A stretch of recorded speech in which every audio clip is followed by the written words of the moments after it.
আসসালামু আলাইকুম। দেশের অর্থনীতি নিয়ে এমনিতেই একটি অস্বস্তিকর একটি পরিবেশ আছে। বাংলাদেশ ব্যাংক যখন নাকি অবরুদ্ধ সাংবাদিকদের জন্য, কিছুই বলতে পারছে না সাংবাদিকরা, রিপোর্ট করতে পারছে না যে আসলে অর্থনীতিটা এখন এই মুহূর্তে কোন পর্যায়ে আছে। বাংলাদেশ ব্যাংক একটা বড় সোর্স হতে পারত, কিন্তু সেই বাংলাদেশ ব্যাংক এখন অবরুদ্ধ। এছাড়া ব্যাংকের অবস্থা সবারই জানা আছে, টলমল অবস্থা, শেয়ার বাজার নিম্নগামী, অনেকের নানা রকম কানাঘুষা শঙ্কা।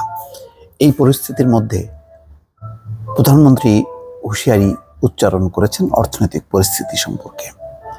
আজকে সংসদে একেবারেই তিনি প্রকাশ্যেই বিষয়টি সামনে এনেছেন। তিনি বলছেন, দেশের অর্থনীতিতে মধ্যপ্রাচ্যের সংঘাতের প্রভাব আসতে পারে এবং এই কারণে তিনি হুঁশিয়ারি উচ্চারণ করেছেন। বিভিন্ন পদক্ষেপ নেয়ার জন্য তিনি নির্দেশনা দিয়েছেন বা চিন্তাভাবনা করছেন।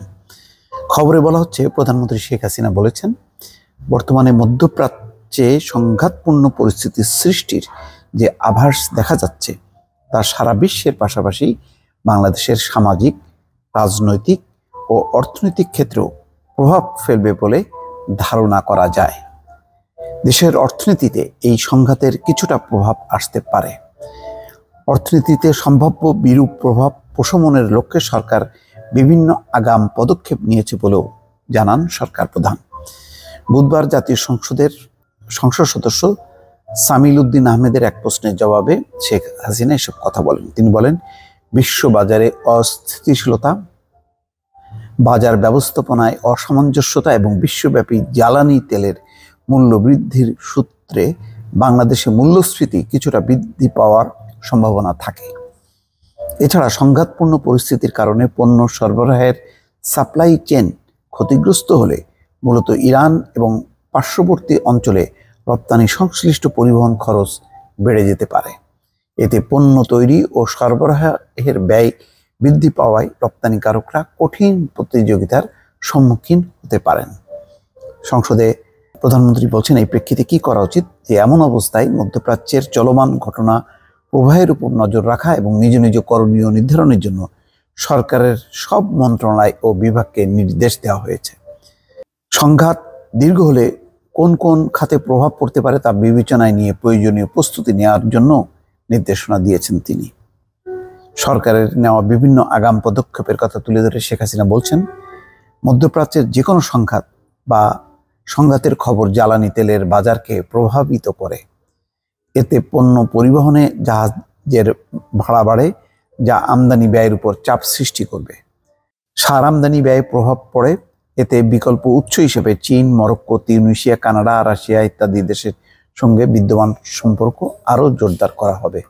দর্শক, তার মানে হচ্ছে প্রধানমন্ত্রী যখন আভাস ইঙ্গিত দিচ্ছেন, তখন যে সংকট একেবারেই দোরগোড়ায়, এতে বলার অপেক্ষা রাখে না। সাধারণত সরকার যখন কি বলেন অনেক কিছু বুঝে সুঝে, এখন পরিস্থিতি যখন তেমনই হয় তখনই সবাইকে সতর্ক করে। তো তেমনটাই বোঝা যাচ্ছে যে তিনি সতর্ক করছেন। এখন এই পরিস্থিতি কতটা সামলানো যাবে, বাংলাদেশের রিজার্ভ পরিস্থিতি সম্পর্কেও একটা মিশ্র তথ্য। কেউ বলছেন 12, কেউ বলছেন 14, কেউ বলছেন 18, তার মানে টলমল অবস্থা। তারপরে বলছেন যে বিভিন্ন জ্বালানি তেলের ব্যয় বেড়ে যেতে পারে। সেদিন বিদ্যুৎ প্রতিমন্ত্রী বললেন যে 34,000 কোটি টাকা বকেয়া।